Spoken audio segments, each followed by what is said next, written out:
नमस्कार, राजस्थान संवाद पर आपका स्वागत है। मैं हूं चेतना शर्मा और हमारे एडिटर इन चीफ हमारे साथ हैं वरुण भंसाली जी।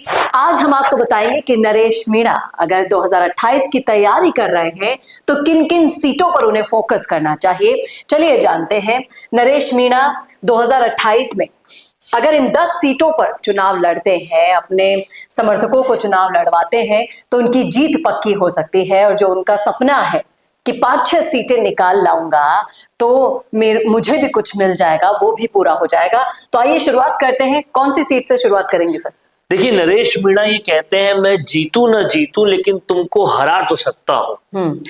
और अगर उनकी इस मुहिम पर भी ध्यान दिया जाए, उनके जिस तरह से अंता हारने के बाद जहां जहां पर वो जा रहे हैं, जो जो दावे कर रहे हैं, जो जो चीजें कर रहे हैं, उनको पूरा राजनीतिक रूप से एनालाइज किया जाए तो समझ में आता है कि 2028 की तैयारी बड़ी है।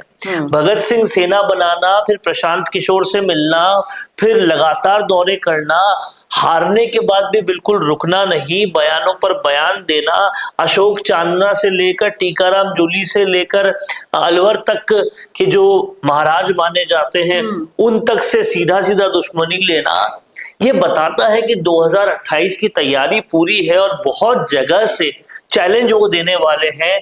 10 सीटों पर चुनाव जीत सकते हैं या नहीं जीत सकते वो क्वेश्चन मार्क है, लेकिन 10 सीटों से ज्यादा पर वो लड़ सकते हैं। ये कैसे होगा ये भी मैं आपको बताता हूं। देखिए, नरेश मीणा आप समझिए कि धीरे धीरे गरीबों की वो उम्मीद बनते जा रहे हैं।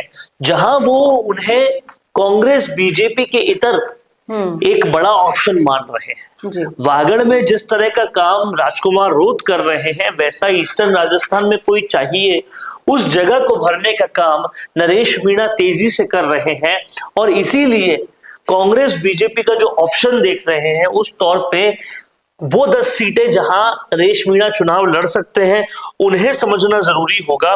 और वो 10 सीटें कौन सी है, आज इस वीडियो में हम समझते हैं, देखते हैं।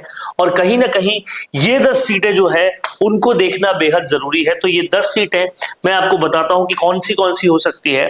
इसे आप जरा गौर से देखिएगा। कहीं ना कहीं पहली सीट अंता तो है ही, जहां पर नरेश मीणा ने 2-3 महीनों की तैयारी में 50,000 से ज्यादा वो वोट लाए और वोट लाकर उन्होंने काफी जबरदस्त तरीके से अपनी ख्याति प्राप्त की। वहां हारने के बाद भी लगातार वो धरने दे रहे हैं, वहां के लोगों को इंसाफ दिला रहे हैं। तो वो तो उनकी प्राथमिकता रहेगी। आपने पहले 3 नंबर पर वही सीट रखी है जहां से वो हार चुके हैं, जाहिर तौर पर और जहां से हार चुके हैं, लेकिन उन्होंने बहुत बड़ा चैलेंज दिया था। देवली उनियारा जो सीट है उसे भी वो छोड़ेंगे नहीं। हार के बाद भी, अंता हार के बाद भी लगातार वहां जा रहे हैं। छिपा बड़ौद की जो सीट है उसे भी वो छोड़ने नहीं वाले, वो लगातार वहां पे दौरे कर रहे हैं। हिंडोली की सीट, क्योंकि वो चैलेंज दे चुके हैं अशोक चांदना को कि वो उस सीट से लड़ेंगे और कहीं ना कहीं उन्होंने जो उनके साथ बुरा किया है उसका बदला लेंगे, तो यहां से भी वो चुनाव लड़ेंगे। इसके अलावा सवाई माधोपुर जो उनका गृह क्षेत्र है और कहीं ना कहीं जहां उन्होंने छोटा किरोड़ी का बैच जीता है, तो उस पर तो वो लड़ना तय ही है।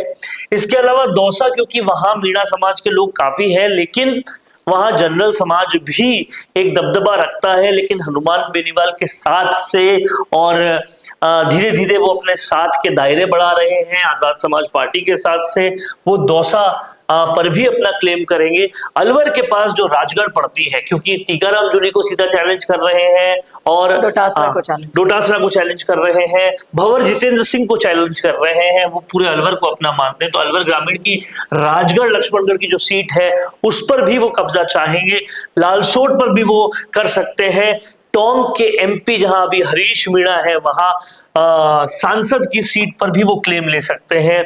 और कहीं ना कहीं सपोट्रा पर भी वो जा सकते हैं। यहाँ मीणा बाहुल्य क्षेत्र है, ईस्टर्न राजस्थान का क्षेत्र है, और जिस तरीके से डुंगरी बांध से लेकर दूसरी सारी चीजें हो रही है उस पर और फोकस करके वो और ज्यादा मीणा समाज जहां जहां पर भी बहुतायत में है वहां अपना दबदबा जमा सकते हैं। तो ये 10 सीटें हैं जहां कहीं ना कहीं नरेश मीणा जो है अपनी प्रॉपर क्लेम कर सकते हैं, और इन 10 सीटों पर वो काफी कुछ कर सकते हैं। इसकी बहुत ज्यादा संभावना है। जीते भले ना जीते, लेकिन समीकरण बिगाड़ने के लिए ये 10 सीटें अहम हो सकती हैं। इसके अलावा अगर आप भी नरेश मीणा के फैन हैं, जानते हैं, उन्हें समझते हैं, उनकी रणनीतियों को, तो आप हमें कमेंट बॉक्स में बता सकते हैं कि इनके अलावा आपके पास कौन सी ऐसी सीटें हैं जहां से नरेश मीणा चुनाव की तैयारी कर समीकरण बिगाड़ने में अव्वल आ सकते हैं। क्या कहते हैं आप? रखिएगा राय कमेंट बॉक्स में। कैसा लगा वीडियो बताना ना भूलेगा और ऐसी वीडियोस के लिए लगातार सब्सक्राइब कीजिएगा राजस्थान संवाद को। यहाँ पर बात होगी राजस्थान की राजनीति की, उन सियासी गलियारों की जिन पर चर्चा आप भी करते हैं। तो देखते रहिएगा वीडियोस। नमस्कार।